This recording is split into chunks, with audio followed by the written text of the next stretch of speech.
여러분 만나 뵙게 되어 굉장히 반갑습니다. 방금 소개받은 저는 경기도 구리시 갈매동이라고 하는 굉장히 작은 신도시에서 작은 교회를 목회하고 있는 장성훈 목사라고 합니다.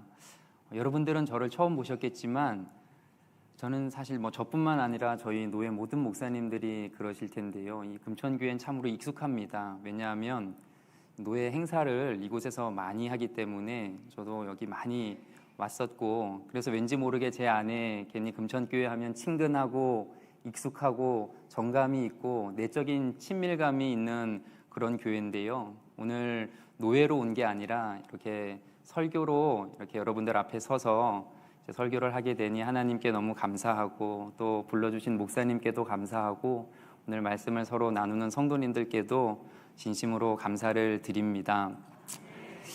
저는 딱히 목회에 어떤 큰 화려한 스펙이나 이력은 없습니다. 지금 현재 저희 교회를 개척하고 담임한 지 15년이 되었고요. 한 가지 특이한 점이 있다면 이제 재작년이죠. 1년 6개월 전에 위암 판정을 받았습니다. 열심히 여름 사역을 하고 배가 조금 아파서 병원에 갔더니 암이 있어서 큰 병원을 가보라고 하더라고요. 그래서 아산병원에 가서 이제 배를 열었더니 근육 깊이 암이 침범해 있어서 위 80%를 현재 자르고 암을 제거하는 수술을 했고요. 작년 4월까지 8번 총 표준 항암 8차 치료를 마치고 회복 가운데 있습니다. 그래서 작년까지는 저희 교회도 제가 잠시 안식년을 가지고 올해부터 다시 이렇게 목회를 시작하고 있는데요. 마침 우리 박병호 목사님께서 열심히 앞으로 목회하라고 격려하는 마음에서 이 자리에 세워주신 것 같습니다. 그래서 오늘 전하는 자나 오늘 듣는 우리 모든 성도님들 하나님 은혜가 넘치기를 주의 이름으로 축원합니다. 오늘 설교 제목이 조금 생소하죠. 은혜 받으면 불편합니다. 여러분들 여느 때 듣던 설교와 결론은 같습니다. 그런데 저는 조금 다른 각도, 다른 관점에서 접근을 해보려고 합니다. 여러분, 사람이 살면서 참 많은 한계를 경험합니다. 살면서 왜 나는 이거밖에 안 될까? 왜 우리 가정은 이렇게 힘들까? 남들은 저렇게 쉽게 모든 일을 넘어가는데 왜 나는 한 곱이 한 곱이 넘는 것이 이렇게 어려울까? 자신을 질책하면서 한계를 경험할 때가 많이 있죠. 어떤 한계 있습니까? 물질의 한계 늘 경험하지 않습니까? 왜 이렇게 쓸 때는 많고 나갈 때는 많은지, 이에 비해 왜 맨날 우리는 쪼들리고 어려운지, 내 통장에, 내 지갑에, 오늘 내 주머니에 좀 넉넉한 돈 좀 있었으면 좋겠다. 물질의 한계 경험하시잖아요. 또 어떤 한계 있습니까? 혹시 체력과 건강의 한계 늘 경험하지 않습니까? 혹시 제가 여쭤볼게요. 나는 아침에 일어나서 종합 영양제, 비타민이 됐든 아니면 어떤 루테인이 됐든 아니면은 오메가가 됐든 2가지 이상 챙겨 드신다는 분 한번 손 들어 보십시오. 없어요? 많죠? 지금 다 부끄러워서 손을 안 드시는 것 뿐이지. 이쯤 되면 우리가 여러분 주님을 의지하며 사는 건지 약을 의지하며 사는 건지 모를 정도로 체력의 한계를 경험해요. 저도 몸이 아프니까요, 건강의 한계 늘 경험해요. 병원 좀 그만 갔으면 좋겠다. 주사 좀 그만 맞았으면 좋겠다. 약 좀 그만 먹었으면 좋겠다. 늘 건강의 한계를 경험합니다. 또 여러분, 지혜와 어떤 지식의 한계 경험하지 않습니까? 우리 눈을 들어 주변만 조금 살펴보면 나보다 똑똑하고 잘난 사람들 정말 많죠. 목회자의 세계도 마찬가지입니다. 목사님들 조금만 만나보면요, 말 재미나게 잘하고 설교에 굉장히 능숙하고 성경에 해박하고 능력 있는 목사님들 얼마나 많이 있는지 몰라요. 나도 그들처럼 좀 직장에서 전문적인 지식을 가지고 한번 인정도 받고 싶고, 가정에서도 여러분 자녀 기를 때 어때요? 믿음으로 지혜롭게 잘 양육하고 싶잖아요. 자꾸 여기서 추임새가 나오네요. 자꾸만. 공감하시나 봐요. 여러분, 그게 잘 안 돼요. 우린 늘 한계를 경험해요. 여러분, 이런 눈에 보이는 가시적인 한계뿐만이 아니라 눈에 보이지 않는 여러분 정서적인 내면의 한계도 우리에게 있습니다. 제가 가만히 보니까 이건 모든 사람이 다 가지고 있거든요. 그게 뭐냐면 사람의 시야가 굉장히 좁아요. 저는 이걸 한 수밖에 못 본다 이렇게 설명하고 싶은데요. 바둑 둘 때 있잖아요. 바둑 두면 2수, 3수를 프로 기사들은 다 보지 않습니까? 이런 사람 주변에 있죠. 하나에 꽂히면 이거밖에 못 봐요. 주변에서 아무리 만류를 해도 그건 아니라고 이야기해도 못 보고 못 듣는 사람들이 있어요. 그게 개인의 성향일 수 있지만 사실 사람이 가진 한계거든요. 제가 한번 증명시켜 드려 볼게요. 여기 계신 분들 아마 다 이제 결혼하셨잖아요. 이제 앞으로 결혼하실 분도 계시고, 결혼하기 전에 지금의 배우자와 뭐 합니까? 연애하시잖아요. 연애할 때 여러분 생각해 보세요. 기억을 더듬어서 얼마나 좋습니까? 특히 오늘 여자분들 많으시니까, 여자 권사님들, 집사님들 한번 제가 여쭤볼게요. 연애할 때 내가 오늘 이 남자 아니면 안 된다, 내가 오늘 이 오빠 아니면 안 된다는 마음으로 만나셨잖아요. 뭐 하나에 다 여러분 뭐 좋은 점이 있어서 만나지 않았습니까? 예를 들어 이 남자 굉장히 뭐 순박하다던가, 아니면 뭐 성실해 보여서 처자식 굶겨 죽일 일은 없겠다든가, 아니면 또 뭐 굉장히 나랑 코드가 잘 맞다든가, 흔하지 않지만 이 남자가 너무 뭐 영화배우 뺨치게 생겨가지고 한눈에 반해서 뭐 쫓아다녔다든가 아마 있을 겁니다. 근데 여러분 너무 좋아서 그것만 보고 결혼했어요. 결혼하니까 여러분 어떻던가요? 그거 하나 보고 계속 살게 되던가요? 갑자기 이 남자 막 안 좋은 습관과 행동들이 막 불쑥불쑥 튀어나오는데 우리 여자분들 굉장히 당황하지 않으셨어요 혹시? 여자만 여러분 억울할까요? 남자도 할 말은 많습니다. 형제들이요. 저도 저희 사모랑 연애하고 결혼했습니다. 제가 중고등부 교육전도사로 이제 교회에 갔더니 교사더라고요. 그래서 우리 담임 목사님이 열심히 사역하라 했는데 저는 열심히 사랑을 했습니다. 그래서 처음에 이제 만나는데요, 얼마나 잘 맞는지 몰라요. 어느 정도로 잘 맞냐면, 지하철에서 여러분 약속을 하면은 거의 두 가지 케이스입니다. 하나는 지하철 무슨 역 몇 번 출구에서 만나자 이렇게 이야기하죠. 그리고 시간이 좀 애매하면 어떻게 해요? 우리 지금 들어오는 거 타야 되니까 들어가서 몇 다시 몇 뭐 이렇게 플랫폼 번호 앞에서 만나자 이런 약속합니다. 저희는 그런 약속 한 적 한 번도 없습니다. 그냥 두 번째 케이스, 이제 그 안에 들어가서 만나려고 하면 제가 가고 싶은 그 번호를 가잖아요. 우리 사모가 거기 서 있어요. 야, 이거 우연이겠지 하는 분 계시죠? 두 번째도 서 있어요. 이번엔 바꿔서 제가 먼저 가면 우리 사모가 저한테 와요. 플랫폼 번호가 다 바뀌어요. 우리 만남은 우연히, 아니 이쯤 되면 인연이다. 결혼을 했습니다. 너무 잘 맞춰서 결혼했습니다. 근데 결혼식 하고 당일날 신혼집에 들어갔는데 그때부터 여기까지 하도록 하겠습니다, 여러분. 안 맞아요. 그땐 모른다고요. 우리 여러분 자녀들, 지금 저희 큰애가 중학교 2학년 한참 사춘기입니다. 지금도 제가 저희 교회 예배 드리고, 예배 끝나고 주일학교 예배 드리고 친구들이랑 롯데월드 간다 해서 내려주고 제가 일로 왔거든요.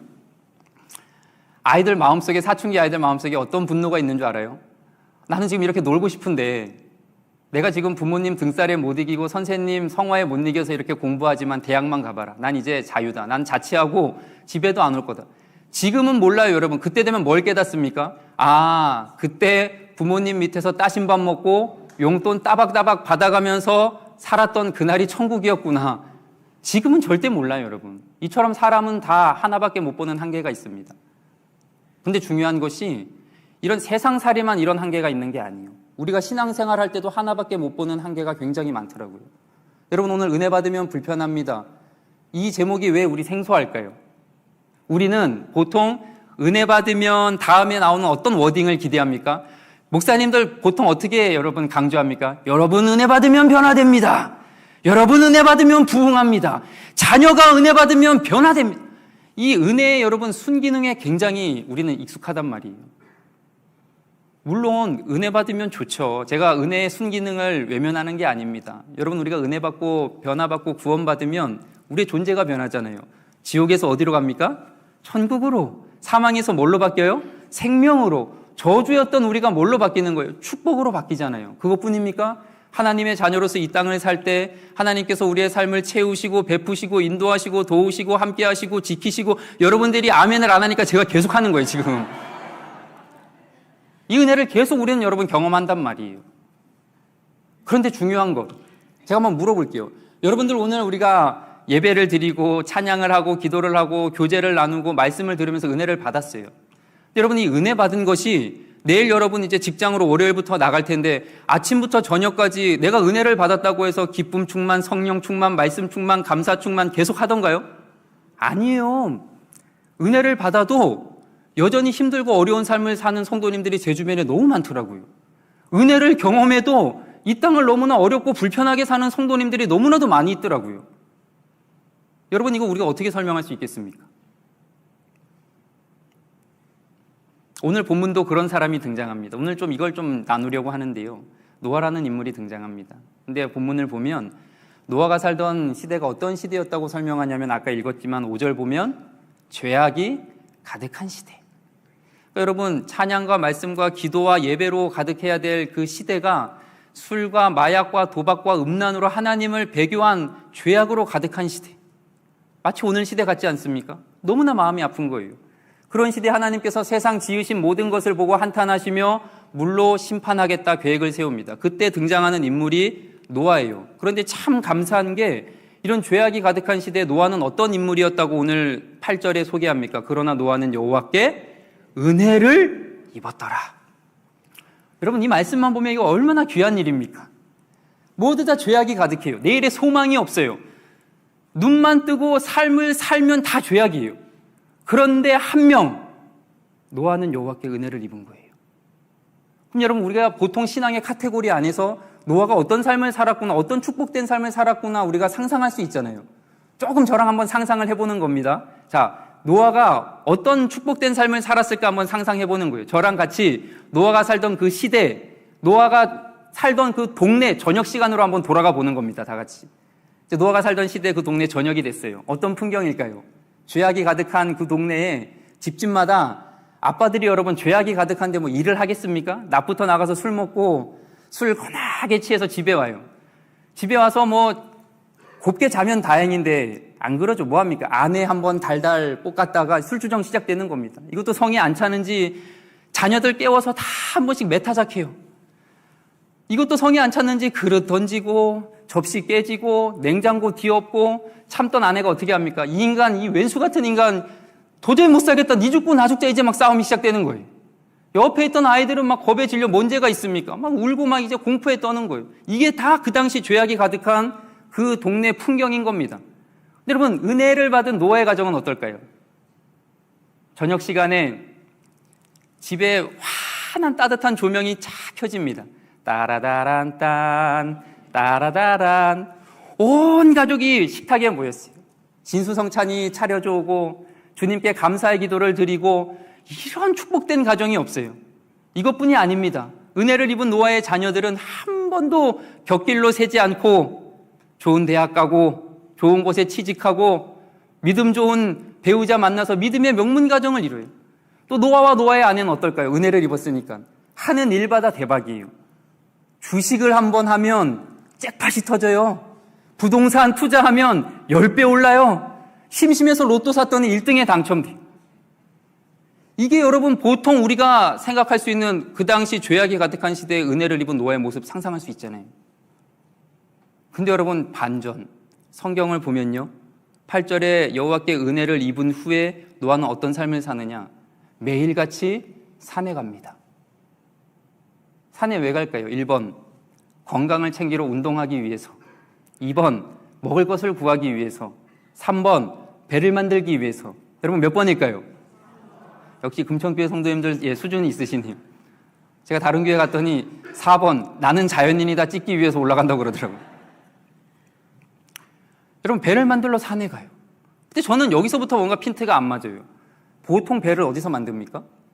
물이 있는 여러분 묻히는 해변에서 만들어야죠. 산에서 배를 만든다? 이게 이해가 가지 않아요. 그리고 이 당시가 족장 시대입니다. 족장이 갖는 의미가 굉장히 커요. 그냥 한 부족의 우두머리가 아닙니다.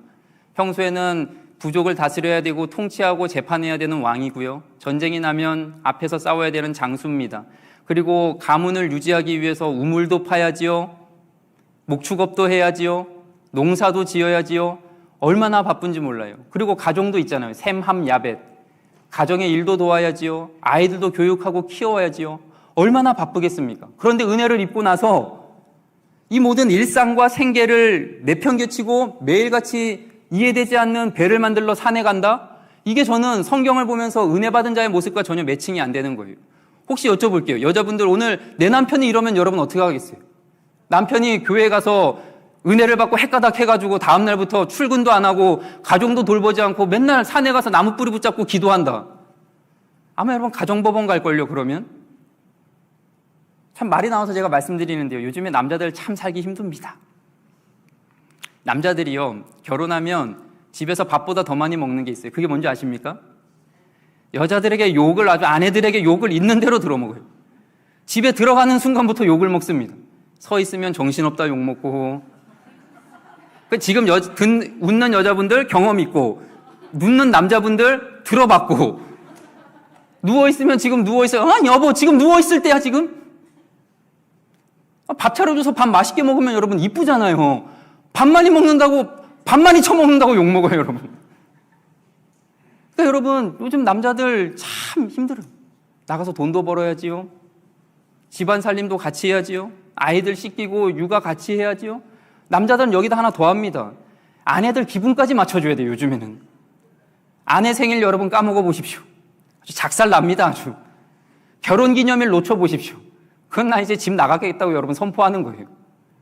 여러분, 요즘 참 남자들 참 힘들거든요. 그러니까 노아가 여러분 은혜를 입었으면 이렇게 내 생활도 열심히 충실히 하고 가족도 잘 돌보고 하는 것이 맞는데, 이런 거는 다 내버려두고 이해할 수 없는 산에 가서 배를 만들어요.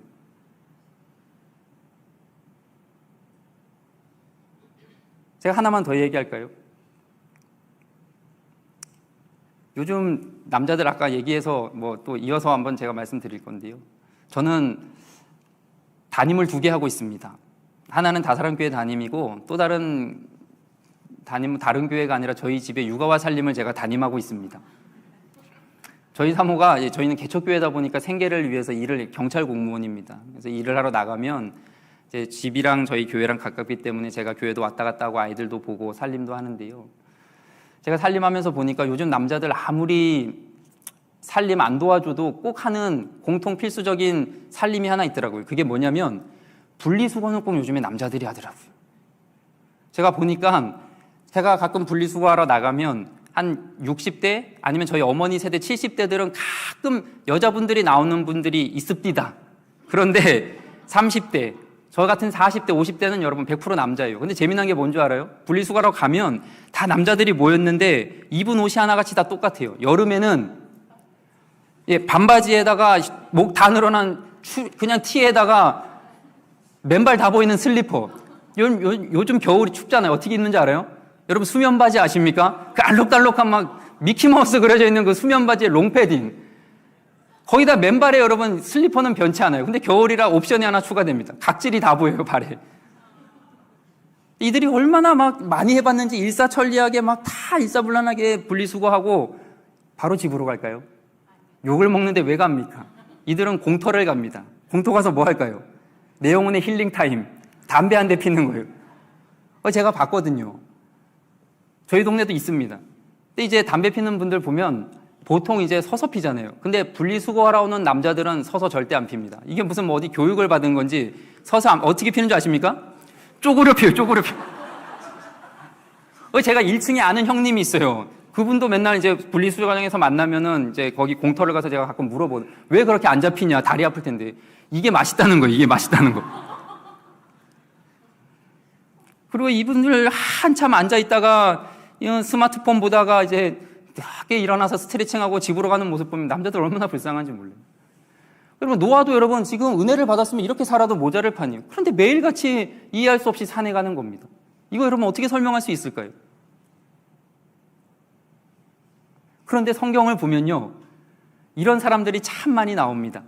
사무엘서의 다윗을 한번 볼까요? 다윗이 아버지의 심부름을 받아서 전쟁터에 나간 형들에게 도시락을 배달하러 갑니다. 갔더니 블레셋 장군 골리앗이 뭐하고 있는 거예요? 내가 섬기는 만군의 여호와의 이름을 모욕하고 있는 거예요. 다윗이 뚜껑이 열려서 물맷돌로 골리앗을 쓰러뜨립니다. 국가적인 영웅이잖아요. 얼마나 하나님 앞에 멋있는 사람입니까? 이제는 고생 끝입니다. 형들 심부름도 안 하고 더 이상 이제 양을 치는 목동의 생활도 끝이고, 이제는 내가 국방부 장관을 하든가 국무총리 자리에 앉던가 왕이 될 그날을 기다리면 되는 거예요. 그런데 그 주변에 있던 여인들이 이런 노래 부르죠. 사울이 죽인 자는 천천히요, 다윗이 죽인 자는 만만. 이 노래를 들은 사울이 시기심에 사로잡혔어. 그 다음부터 다윗을 죽이려고 쫓아다니는데요. 국가적 영웅 다윗이 한순간에 도망자의 신세가 돼서 13년 동안 이스라엘 방방곳곳을 비참하게 떠돌아다닙니다. 여러분, 이게 이해가 되세요? 하나님 마음에 합한 자였는데, 하나님의 원수를 물리친 자인데. 또 요셉을 한번 볼까요? 창세기에 사춘기 시절 형들의 시기를 받아 애굽에 팔려갑니다. 종살이하죠. 보디발 집에서 열심히 일합니다. 재무회계를 맡아서. 이제 어느 정도 일하다 보니까 인정도 받고 내 인생 피나보다. 그런데 이벤트가 발생하죠. 보디발의 아내가 뭐합니까?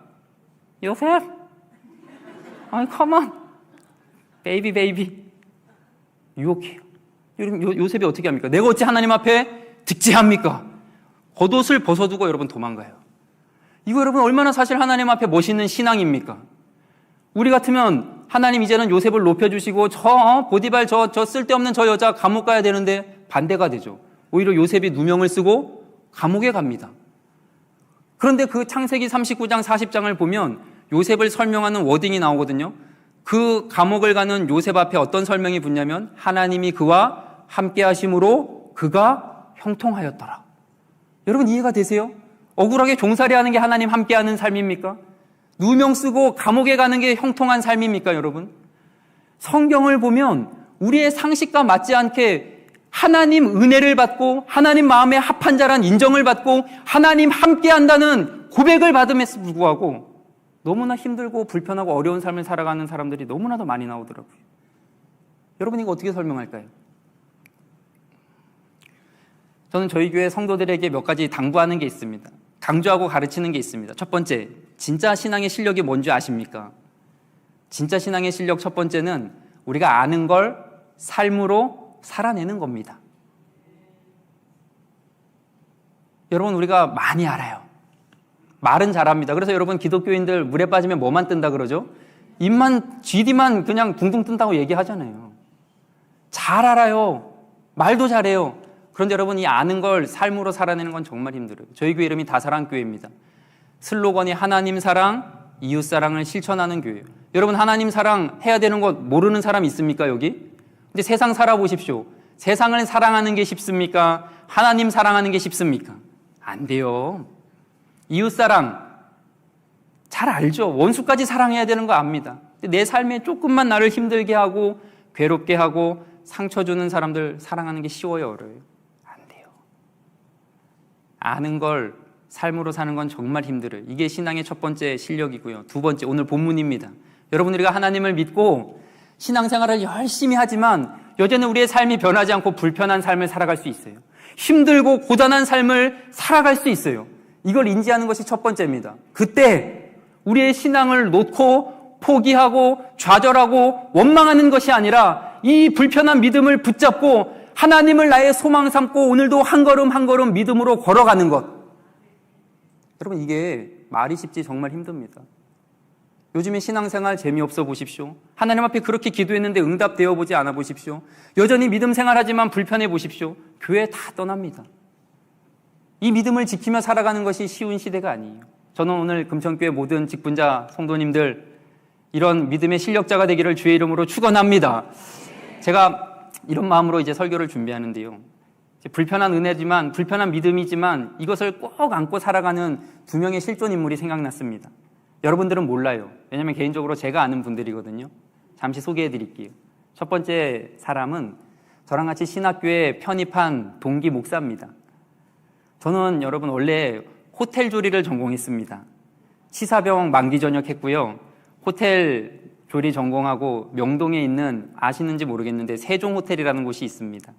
거기 한식부에서 이제 일을 했습니다. 실습을 하고 이제 일을 할 이제 시간이었는데 너무 여러분 재밌어요. 몸은 힘들지만 일을 하다 보니까 문제가 있습니다.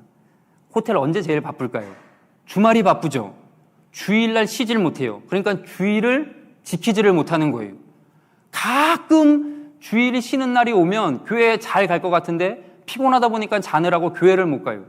내 마음속에 내 믿음이 이거밖에 안 됐나? 회의감이 드는 거예요. 그래서 주일 성수 고민하지 않는 한 한번 직업을 찾아봐야 되겠다. 한번 주변을 찾아봤더니 저희 형님도 목사거든요. 지금 미국에서 목회를 하고 있는데 저희 형은 한 번도 주일 성수에 대한 고민을 안 하고 일을 하고 있더라고요. 그걸 보면서 목사가 되면 주일 성수할 수 있겠구나. 제가 극단적으로 신학교에 편입을 했습니다. 이 신학교에 편입을 하러 갔더니 다 경쟁자잖아요. 얼마나 떨려요. 성경 시험 봐야죠. 영어 시험 봐야죠. 교수님들 앞에서 면접 봐야죠. 다 이제 경쟁자고 떨리는데 저 구석에 두 명이 앳돼 보이는 남자 여자 커플인 것 같아요. 시험을 보러 왔는데 시험 준비는 안 하고 연애질을 하고 있어요. 아니 그게 제 속으로 저것들 전 분명히 탈락이다. 거룩한 신학교에 시험 보러 왔으면 기도로 준비하고 말씀으로 준비해야지. 이제 저는 시험을 보고 합격해서 신학교에 갔습니다. 갔더니 그 두 사람도 와 있는 거예요. 근데 문제는 두 명이 아니라 세 명이에요. 갓난아기를 안고 왔어요. 봤더니 21살에 결혼하고 22살에 아이를 낳고 23살에 신학교에 편입해서 공부하러 온 거예요. 근데 저랑 참 이게 신기한 게 하다 굉장히 친해졌어요. 대학원 MDB까지 같이 공부를 했습니다. 그리고 이제 서로 각자 사역을 하는데 갑자기 이분이 연락이 와서, 이 목사님이 연락이 와서, 이분이 지금 저희 같은 노회에 있거든요. 저희 바로 옆 동네에서 사역을 하는데 미국의 LA에 이민 목회를 가게 됐다는 겁니다. 잘 다녀오라고 같이 식사하고 이제 갔는데 이분이 평소에 속마음을 얘기한 적이 한 번도 없는데 어느 날 카톡으로 저에게 너무 힘들다는 거예요. 목회도 힘들고 성도들도 말도 안 듣고 언어도 안 통하고. 이분이 미국에 갈 때 자녀가 2명이었거든요. 가서 2명을 더 낳아서 4명이 됐어요. 아이를 기르는 것도 힘들고. 제가 설교 준비하다 그 카톡을 보고 그냥 위로한답시고 잘 하고 있네. 목회 힘든 게 당연하지. 목회 잘하고 있네. 잘 살아가고 있네. 잘 걸어가고 있네. 이렇게 보내고 일단락이 됐습니다. 근데 이제 몇 주 후에 장문의 카톡이 왔어요. 네가 그때 잘 살고 있네. 목회 잘하고 있네. 잘 걸어가고 있네. 이 문자가 자기에게 너무 위로가 됐다는 거예요. 그래, 내가 목회 힘든 게 당연한데 어떤 부귀영화를 누리겠다고 미국 와서 내가 뭐 얼마나 잘 먹고 잘 살겠다고. 목회 힘든 게 당연한 거지. 그 힘으로 한동안 또 목회를 했다는 거예요. 여러분, 잘 살고 있네. 이 멘트 기억하십시오. 제가 이따가 써먹을 겁니다. 또 한 명은 저희 교회 성도예요. 저희 교회 성도 중에 인천에서 구리까지 오는 성도가 있어요. 그러니까 보통 1시간 걸리거든요. 그런데 이제 주일날은 막히니까 기본이 1시간 30분, 막히면 2시간. 1시간 예배하기 위해서 2시간 걸려서 오는 성도님이 있습니다. 어떻게 오게 됐냐면 저희 교회가 추수감사 총동원 전도주의를 했는데 그때 이제 초청을 받아서 교회에 왔어요. 근데 이제 감사절이니까 제가 감사에 대한 설교를 했겠죠. 이분이 평생 교회에 나가본 적이 없는데 자기는 늘 일상이 힘들고 너무나 괴롭다고 생각했는데 감사할 것이 있다고 생각하니까 마음에 울림이 있더래요. 그 길로 교회 등록하고 입교하고 세례받고 집사님이 됐습니다. 이분이 얼마나 교회 열심히 봉사하고 다니는지 저희 교회가 작아서 식당이 없어요. 그래서 성도님들이 매 순서마다 집에서 밥을 다 준비해서 스티로폴 안에다가 밥 넣고 국 넣고 반찬 넣고 보온통이죠. 그게 다 그렇게 와요. 그분도 인천에서 한 달에 한 번씩 식사를 그렇게 준비해가지고 성도님들 먹이려고 차에 바리바리 싣고 와요. 얼마나 여러분 감사합니까? 근데 이제 이분이 교회를 계속 와야 되는데 차가 뭐였냐면 아반떼, 지금은 아예 없는 단종된 옛날 구형이에요. 달달달달 거리면서 맨날 왔습니다. 근데 이제 교회를 좀 편하게 오려고 최근에 나온 그 산타페 하이브리드 최신형으로 바꿨어요. 얼마나 감사합니까? 제가 그래서 같이 기도하고 축복하고 온 성도님들이 축하하고 그랬습니다. 얼마 지나지 않아 이제 그날도 교회를 오려고 경인고속도로에 올라왔어요. 차가 막혀요. 가고 있는데 뒤에서 그 새 차를 박아버린 거예요. 뒤에가 다 날아갔습니다. 여러분 얼마나 낙심이 되겠어요, 사실. 내가 놀러 가려고 한 것도 아니고 직장에 가는 것도 아니고 하나님 예배드리기 위해 교회에 오는데 새 차가 다 부서졌어요. 근데 여러분 이분이 어떻게 한 줄 아십니까? 그 길로 레카를 불러서 차를 카센터에 입고하고요. 그 다음에 차를 렌트해가지고 교회에 달려와서 늦지 않게 예배를 드린 거예요. 너무 멋있잖아요. 그럼 목사가 너무 멋있잖아요. 예배 끝나고 내려가서 머리에 손 얹고 여러분 하나님 더 축복해 주시고 후유증도 없게 하시고 하나님 사고도 잘 기도해야 되잖아요. 제가 어떻게 한 줄 아십니까? 목사는 믿음이 없어요. 가가지고 아니 교회에 왜 오셨어요? 병원에 가시지. 근데 여러분 얼마나 귀합니까? 그래서 제가 특별히 이분 위해서 늘 기도하는데 어느 날 밤중에 기도하다가 이분을 위해서 기도하는데 이런 생각이 문득 드는 거예요. 아니 2시간 동안 차가 막혀서 차 어린 아이들 데리고 반찬 준비해서 오는 게 쉽진 않을 텐데. 여러분, 은혜에도 유통기한이 있거든요. 그거 아십니까? 하나님 우리의 삶을 채우시고 기적을 베푸시고 우리의 삶을 선하게 인도하시는 그 은혜의 유통기한은요, 만나랑 똑같아요. 하루를 안 가요. 짧으면 30분이. 오늘 예배 끝나고 저 문을 열고 나가는 순간 그 은혜는 사라져요. 그럼 여러분, 불편한 은혜가 시작되거든요. 이 충만한 은혜가 있을 때는 차가 막히든 접촉사고가 나든 여러분 상관없다고요. 근데 불편한 은혜가 내 안에 들어오기 시작하면, 여러분, 이분이 차를 타고 오면서 이런 생각 안 했겠습니까? 내가 지금 이렇게 신앙생활 하는 것이 맞나? 내 집 앞에도 좋은 교회들이 많고, 이분 어머니가 인천의 대형교회 권사님입니다. 어머니랑 같이 내가 교회 다녀도 되는데 내가 이렇게 신앙생활 하는 것이 맞나? 한 번쯤은 의심하지 않았을까? 이런 생각이 제 안에 드는 거예요. 제가 그 의심을 하는 동시에 오늘 본문에 노아가 오버랩이 되더라고요. 여러분, 노아가 몇 년 동안 배를 만들었습니까? 120년 동안 만들었잖아요. 120년 동안 늘 기쁨이 충만하고 감사가 충만해서 배를 만들었을까요? 여러분, 세상 사람들이 노아를 손가락질 뭐라 해요? 저 미친 영감탱이, 저거 노망 들어가지고 비도 안 오는데 뭔 비가 온다고 헛소리를 하고 산에다가 배를 만드냐고. 가족들도 여러분 적극적으로 안 도와줬을 것 같아요. 세상 사람들 몰라주고 가족들까지 몰라줘도 여러분, 오케이, 이게 신앙 아닙니까? 하나님만 알아주면 된다. 그럼 하나님 120년 동안 가끔 노아에게 신방 오셔서 잘하고 있다, 착하고 아까 뭐 직분자 아까 기도할 때 잘하였도다, 착하고 충성된 종아, 뭐 이렇게 기도했지만, 그렇게 여러분 위로하고 당근을 주면 상관없는데, 하나님 비 온다고 하는데 도저히 비가 오는 날씨가 아닌 거예요. 노아가 여러분 속으로, 하나님 이게 맞습니까? 하나님 내가 지금 잘 걸어가고 있습니까? 하나님 나에게 은혜를 주셨다는데 하나님 착각하고 나에게 저주를 주신 거 아닙니까? 한 번쯤 여러분 의심하지 않았겠습니까? 그런데 여러분, 중요한 게 있어요. 그 불편한 은혜를 안고 120년을 열심히 살았더니, 그 믿음의 길을 걸었더니 120년 후에 하늘이 열리고 궁창이 터지고 비가 옵니다. 모든 사람들이 다 심판당할 때 노아와 노아의 가족은 구원을 받게 돼요. 요셉도 마찬가지 아닙니까? 그 억울한 옥살이와 종살이를 끝내고 났더니 국무총리에 올라요. 흉년 가운데 죽음의 멸망의 위기에 처해 있던 유대 민족을 구원하는 구원사역에 하나님 앞에 쓰임을 받습니다. 다윗도 13년 동안 이유 모를 도망자의 비참한 신세를 견디고 견뎠더니 결국은 이스라엘 왕이 오르고 예수 그리스도의 조상이 되는 놀라운 축복을 누렸다는 것이지요. 여러분, 중요한 것이 있습니다. 오늘 여러분 현재를 살아가면서, 하나님 나는 이렇게 열심히 봉사하고 충성하고 직분도 맡아서 하나님 나라 위해서 이렇게 일하는데, 남들은 그렇게 쉽게 인생을 사는 것 같은데 왜 나는 점점 더 어려워지고 날마다 불편한 인생을 살아야 됩니까? 고민하는 성도님들 계십니까? 여러분, 이게 끝이 아니라는 거예요. 이 불편한 은혜를 안고 불편한 믿음을 가지고 우리의 길을 걸어가다 보면 반드시 이 길 끝에 정확한 하나님의 때와 하나님의 타이밍으로 여러분의 삶을 건져주시고 들어올려 주실 그날이 있는 줄로 믿습니다. 그날을 바라보며 오늘 불편한 은혜를 안고 여전히 하나님 찬양하며 여러분 가는 거예요. 저는 누구보다 하나님 앞에 은혜를 많이 구한 목사라고 자부합니다. 하나님은 뭐 저를 어떻게 평가하고 인정하실지 모르겠지만 저는 정말 하나님 앞에 은혜를 많이 구했습니다.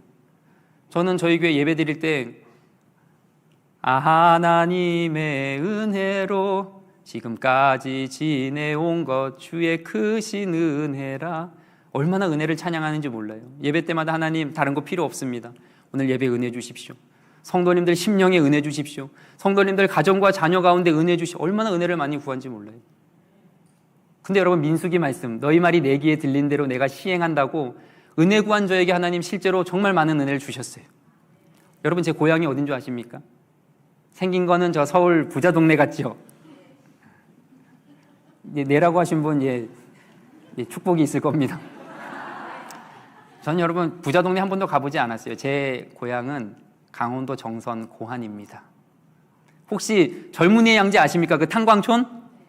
네 하신 분들, 연식이 있는 분들, 모르는 분들은 젊은 분들. 지금 카지노로 유명하죠. 저희 살던 아파트를 허물고 지은 게 카지노예요. 제가 살던, 지금은 많이 좋아졌는데요, 제가 살던 그 동네 그 시절에는요, 얼마나 동네가 새까만지 몰라요. 탄가루 때문에. 산도 새까마고요, 물도 새까매요. 저희는 그걸 똥물이라 불렀어요. 그런데 중요한 건 사람들 마음도 새까매요. 그곳에 모인 사람들은 여러분 소망이 없어요. 아둘람 공동체예요. 상처받고 버림받고 내일과 소망이 없는 자들이 모인 곳이에요. 여러분, 막장이라는 단어 들어보셨죠? 이 막장이라는 단어가 어디서 나온 줄 아십니까? 탄광에서 나온 거예요. 가장 깊고 어두운 갱을 막장이라 불러요. 인생 막장, 사전적 정의가 뭔지 아십니까? 인생 갈 때까지 간 사람. 그러니까 여러분, 그 강원도 정선 시골 그 땅에는요, 인생 막장인 사람들이 있어요. 아무런 소망이 없어요. 그런데 하나님께서 그곳에서 저를 만나주시고 하나님의 자녀 삼아주시고 주의 종으로 말씀을 전할 수 있는 하나님께 은혜를 구했더니 지금 이 자리에 금천교회에 서서 하나님 앞에 은혜를 설교를 할 수 있는 것도 하나님 주신 은혜 아니겠습니까? 너무나 하나님 은혜를 주셔서 제 인생 돌아보면 뭐 얼마 되지 않은 인생이지만 하나님 은혜 아니고서는 도무지 설명할 수 없는. 그런데 여러분, 올해 제가 44살이 됐는데요, 그렇게 제 인생에 하나님 은혜를 부어주셨지만 오늘 44년 제 인생에 하나님 저에게 주신 건 위암이거든요. 지금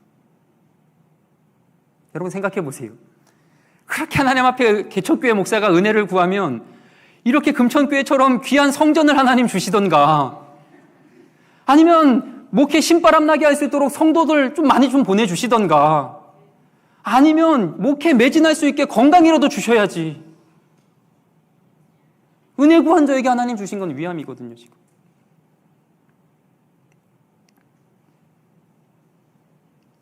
그런데 여러분, 전 앞으로 평생을 이 불편한 은혜를 안고 살아야 돼요. 그런데 중요한 것이 이 불편한 은혜 속에서 하나님 또 새롭게 부어주시는 은혜가 있더라고요.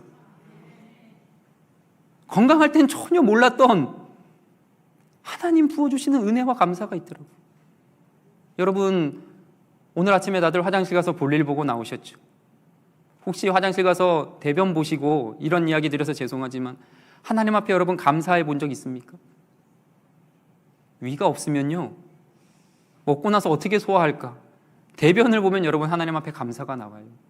음식을 먹고 트름이 나오고 방귀가 나오면 하나님 앞에 감사가 나와요.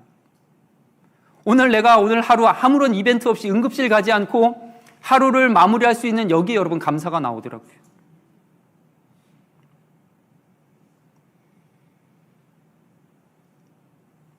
여러분, 오늘 너무나 힘들고 어려운 삶을 살아가는 성도님들 계실 거라고 생각합니다. 하나님, 왜 나는 맨날 이럽니까? 하나님, 왜 나는 맨날 이렇게 살아야 됩니까? 너무나 불편한 은혜를 안고 살아가겠지만 여기도 하나님 새롭게 부어주실 은혜가 있다는 사실을 기억하고 우리 다시 한번 믿음으로 한 걸음 한 걸음 주님을 향하여 노아처럼, 요셉처럼, 다윗처럼 살아가는 우리 사랑하는 모든 성도님들, 특별히 직분자 되시기를 주의 이름으로 축원합니다. 말씀을 마무리할게요. 종교마다, 제가 어느 설교를 듣다 보니까 종교마다 그 종교를 상징하는 심벌 마크가 있대요. 불교는 혹시 뭔지 아십니까? 우리가 생각할 때 이렇게 리을자 거꾸로 해놓고 이렇게 해놓은 것 같죠? 불교는 동그라미래요.